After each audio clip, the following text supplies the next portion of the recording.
Hi, Dr. Dina, and it's March the 13th.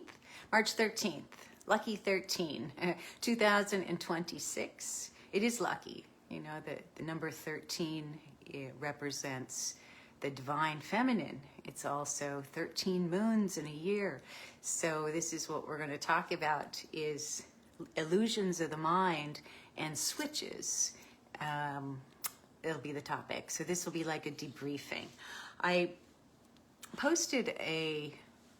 copied actually and posted an article on the Facebook page, and the title of the meme is "Stop Imagining the Apocalypse and Start Creating Heaven on Earth," you know, creating our new future. And I thought, what's really holding us back, you know, from creating this brand new world? And I think the obstacle is that we haven't found resolution in what's happened over the last little while, right? 5 years, 10 years, whatever it's been when you're first starting to kind of wake up to the agenda and to the magic tricks that are being played on you. So this is maybe like a post-incident review, a SWOT analysis to figure out where our strengths are, our weaknesses, opportunities, and threats. And in this debriefing, maybe help you empower yourself so we can move on from where we've been into a brighter future. So I'm going to start with a quote. "The greatest illusion is not what the magician hides, it's what the mind assumes." So the mind creates an illusion. So I'd like to play a little game with you. If I could. So I just want you to have a look at this picture from this perspective first. Okay, just have a look at that picture. And I want you to tell me if you see anything different if I move it down to here. Did you see anything different? I don't even know if there's anyone watching. But while I was asking you to look at that picture, I shifted from a blue pen to my highlighter. So this is a technique, right, used in magic, is to distract with something here while the other hand is doing something different. And you're so focused on what's happening that you're not seeing another perspective. So as I was researching this, they call that inversion deception. And these tricks are not only used in magic, propaganda, intelligence operations, politics, media, marketing, used widely, right, is distraction, or like I said, inversion deception. So as I was researching this, I seen an experiment where they had participants look at a screen and they were asked to record, it was a basketball game, and they were asked to record the number of passes.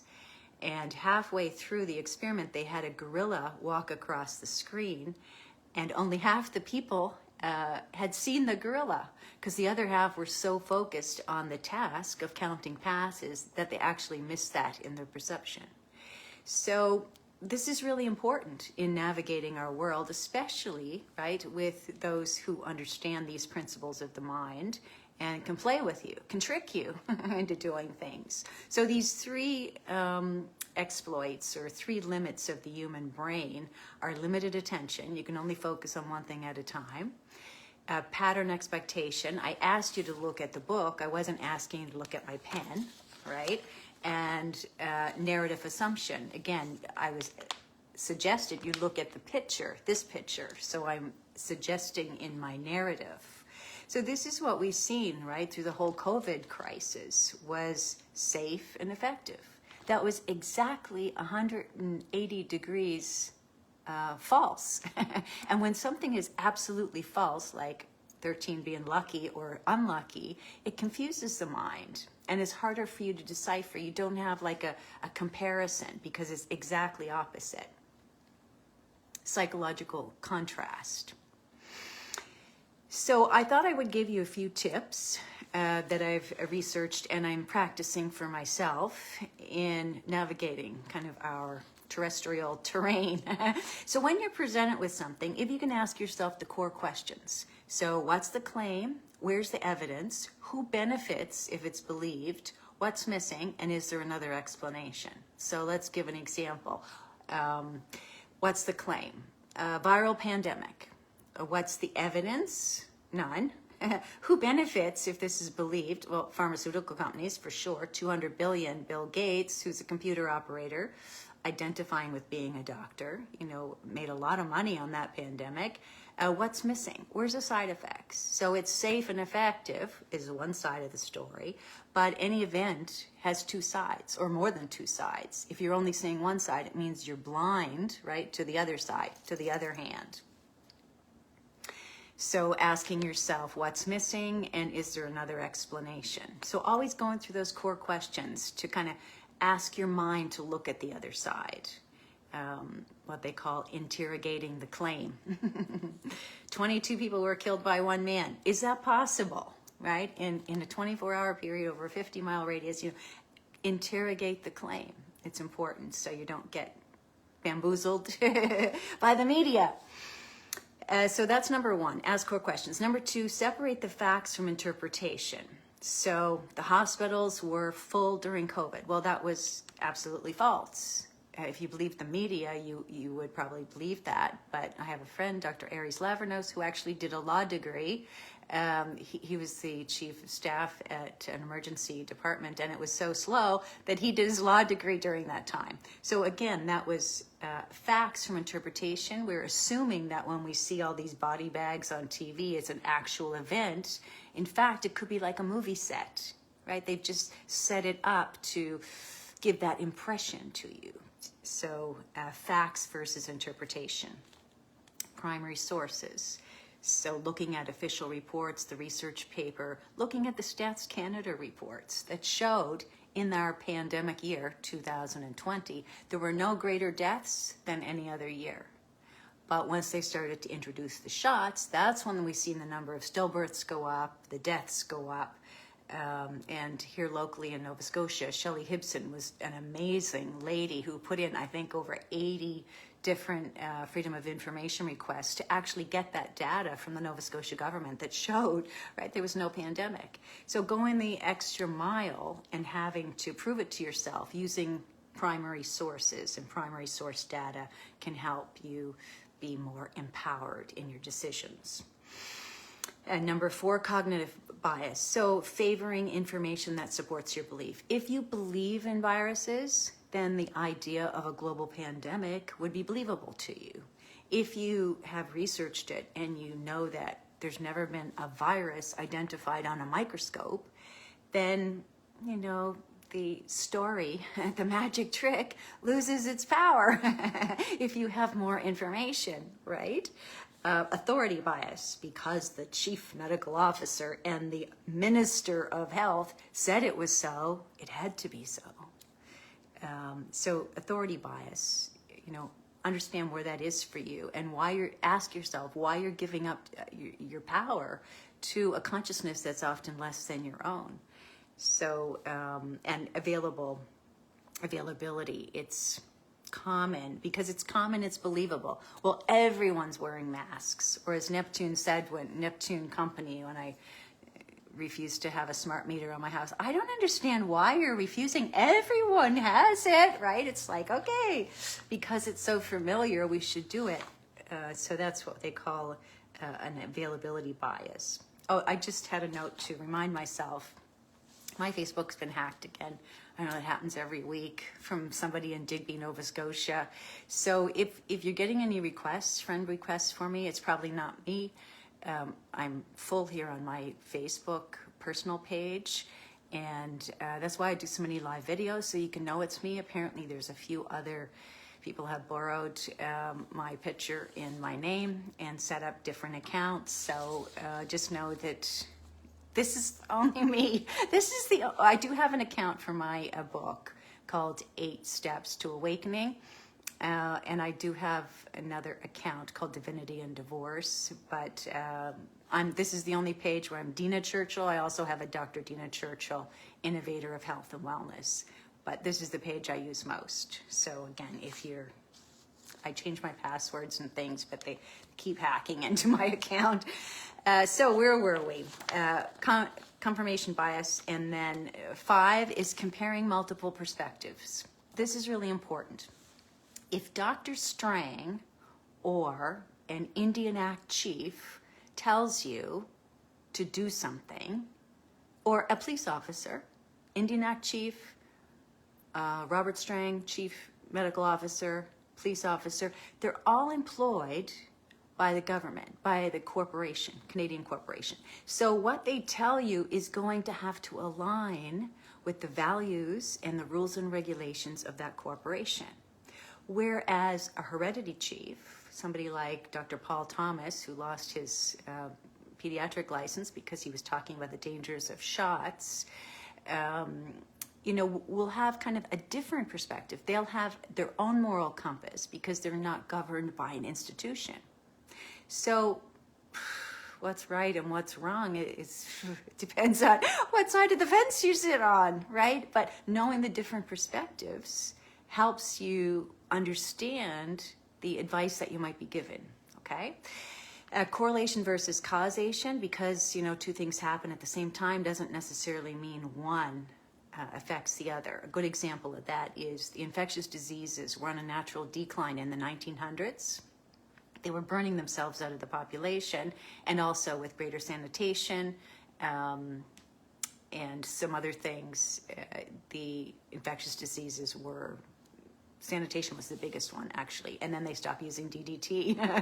So all the neurological polio cases kind of started to disappear, but they were already on a natural decline, and the pharmaceutical companies swooped in and took credit and said that the vaccines actually, helped with the decline, but that was false.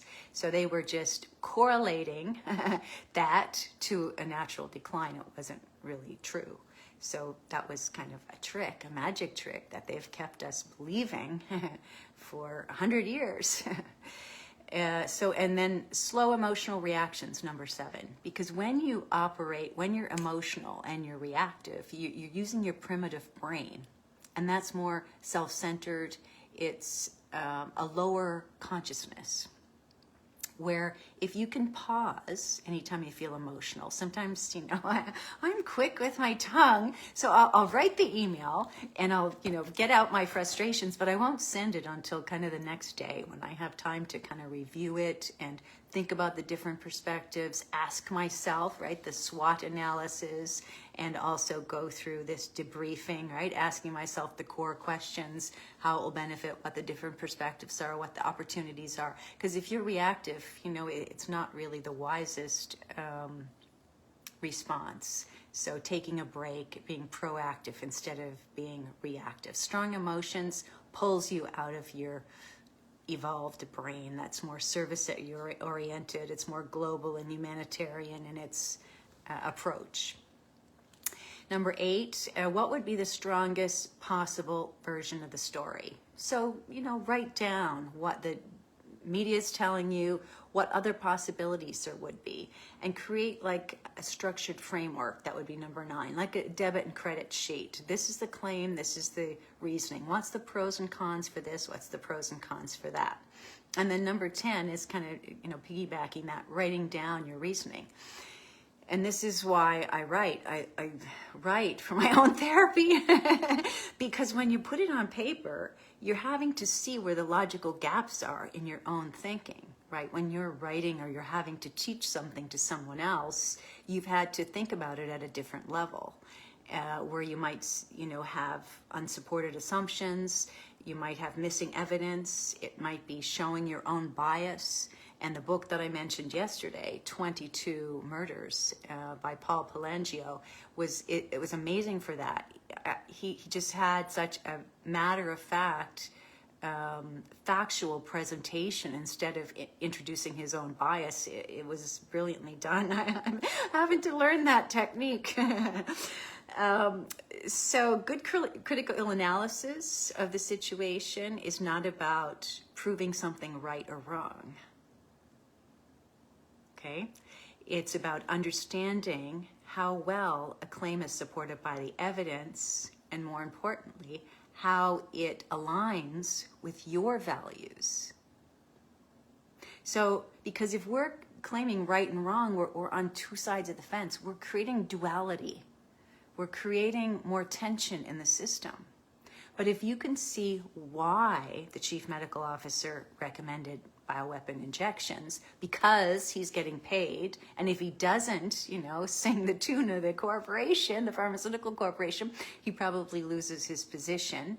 Then it just gives you more insight. And, maybe you're not even going to be as judgmental with them because you realize, there's places in your life where you've went along with mainstream and you've not spoken up, to maintain your livelihood or to maintain your reputation, or where you've remained silent.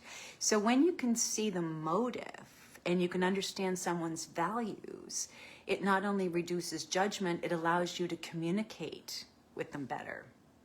So, for years I was sending emails every month to every MLA and every MP and got really mad about health and sending them all the research, but that wasn't a high value for them, right? Maintaining their livelihood and their $300,000, check was important, just like the Indian Act chiefs. The Indian Act chiefs, I don't know if this is all across Canada, but I'm sure Nova Scotia incorporated under the Nova Scotia government, right? So they've surrendered their sovereignty to the government, those who are under that umbrella, but they've sold it to their people as, being sovereign, and the government is somehow recognizing their sovereignty. No, the government is assimilating you. Look here, you got free health care. Take your sovereignty, put you back in the pen with the rest of the government employees. So I think that's important, is really understanding, right, the different perspectives helps you be non-judge, not to judge as harshly, and communicate better, and also allows a more supported stance for yourself. So presenting the facts and then allowing others to their own conclusions, right, is far more powerful. So Socratic learning is asking a question, and this is again what Paul Pelagio is so brilliant in that book. I just can't believe it, that he allows you, he gives you the evidence and allows you to come to your own conclusions. So the example that I thought of first was during the mask season when we all had to wear masks, and I didn't. I often got in trouble, and it created a lot of stress for me wherever I went, but there was no way I was going to bend on that. And I seen this man in a parking lot where I was in an apartment building, and he said, how come you're not wearing a mask? And I said, are you kidding? Those masks, he's wearing one. I said, those masks reduce your saturated oxygen? Gosh, if I wore a mask like that, I can hardly breathe. I said, I'd be flat out on the floor. And he says, really? He said, I have heart disease. I said, well, you should talk to your cardiologist about that. It reduces your saturated oxygen. That's probably a risk factor for you. Because thank you very much. So he went from like attacking me for not wearing a mask to, when I just asked a few questions, suddenly he was a friend and he was thanking me for the information. Socratic learning. So any opportunity we have that, right, is to see the other person's perspective and then to communicate within their values instead of creating this tension. So I think that's important. So thank you for the few people that are here. Hi, Carrie. I think I'll just finish, if there's any questions or comments, first by thanking Susan, my friend, who encouraged me to do another video today, and also, to Susan, to say hello to my family, which I haven't seen this week, but I've got, there's many eyes on you, let's say, from the Great Spirit. And let's finish with the quote. The great illusion is not that the magician hides, it's what the mind assumes is creating that illusion in your mind. So understanding these principles, that inversion, deception, right? Always ask yourself where the other side is. And I'll finish by just giving you those 10 points again. So you counter this magic, let's say, that they're creating in our propaganda and in intelligence operations by doing these things. Asking the core questions. Where's the claim? Where's the evidence? What's the claim? Where's the evidence? Who benefits? What's missing? And is there another explanation? interrogate the claim, really question it, from all angles. Separate the facts from interpretation. Primary sources, go to the raw data. Don't believe anything. Don't believe anything you hear. Prove it to yourself, either what's going to be acceptable for you or not. Cognitive bias, so favoring the information that supports your existing beliefs. Another existing belief might be, the government loves us. The government wouldn't do anything to hurt us. Look at Tim Houston. He's got the, oh, poor Tim is now offering us a digital ID for our health. How kind of him. He wants us to go online. He's making it, this is his tagline. Let us help you. We're here to help you with a digital ID, right? So we can, have our health on the internet instead of one-to-one.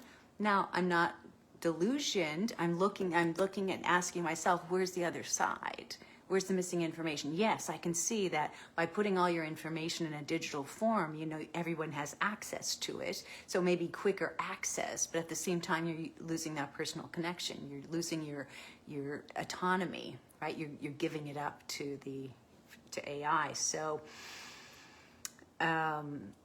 look at what your existing beliefs are and understand if it supports your beliefs or not, your values, understanding your values, but then asking yourself where your blind spot is. What am I not seeing with this? What are they not telling me? Because remember, they're only going to be giving you the one side, the safe and effective side. Authority bias, don't give up your power to a consciousness less than your own. You're smart, you're intelligent, you have the ability to read, you have the ability to ask questions, you have the ability to converse. You don't need to be told what to do. Don't give up your power. And I've just written a book, it's available at healthtruth.blog, called 8 Steps to Aligning to Your Power. And it's just that, how to be powerful in who you are, because you are. Humans are really, they're an unconquerable breed. We're really hard to kill. So don't give up your power. We're just warming up. And this is another thing, is looking at, part of that debriefing is looking at, where we've came from as a strengthening process, right? It's really to test our certainty and our strength. And if you're alive right now, you're meant to help with this evolution of our humanity, Don't die with your music still in you, as Wayne Dyer used to say. Give it all you have. Available. So don't just go with the flow, because that flow could be, that school of fish could be headed right for a whale's mouth. So make sure you look around and you're doing the path because it's what's best for you and your family, not just because everybody else is doing it. Compare multiple perspectives and understand motives. If you're working for the government, you have to follow the government rules and regulations. You have to say what the government wants you to say. If you don't, you get fired. I know that because as a government-regulated profession, my license was suspended because I couldn't keep quiet. So know that it's not really good or bad. It depends on what your values are. If you value keeping your government job, then you're not going to speak out against it. But if you're self-employed or you're not working for a corporation, you're working from your own moral compass. And those are the different perspectives. Correlation versus causation. Emotions, like I said, tapping into understanding first, like, oh yes, that's creating emotion. Why am I feeling that? Let me take a break and evaluate. I can write out how I'm feeling, but maybe I develop a plan before I act on it, being proactive instead of reactive. What would be the strongest version of this story? Writing down a framework, pros and cons. Write out your reasoning, because when you're writing, it forces clarity. Your hand is like the energetic connection between your heart and your head. So writing physically, not even typing, but writing actually brings unity to your mind and your heart. And when you put it down on paper, like I said, it's easier to see the loopholes or the parts that you've missed or your bias or unsupported assumptions. So again, a good critical analysis is not about proving something right or wrong. It's about understanding how well the claim is supported and how it aligns to your values and your power. If it doesn't align, you find a different path. So again, lucky 13, March 13th. Stop imagining the apocalypse right now and start creating a future, a beautiful future, you know, where we're empowered and where our consciousness is rising. So thank you all for being here. I love you. Reach for the stars, envision and achieve your personal best. And most of all, enjoy the journey. This is Dr. Dina signing out.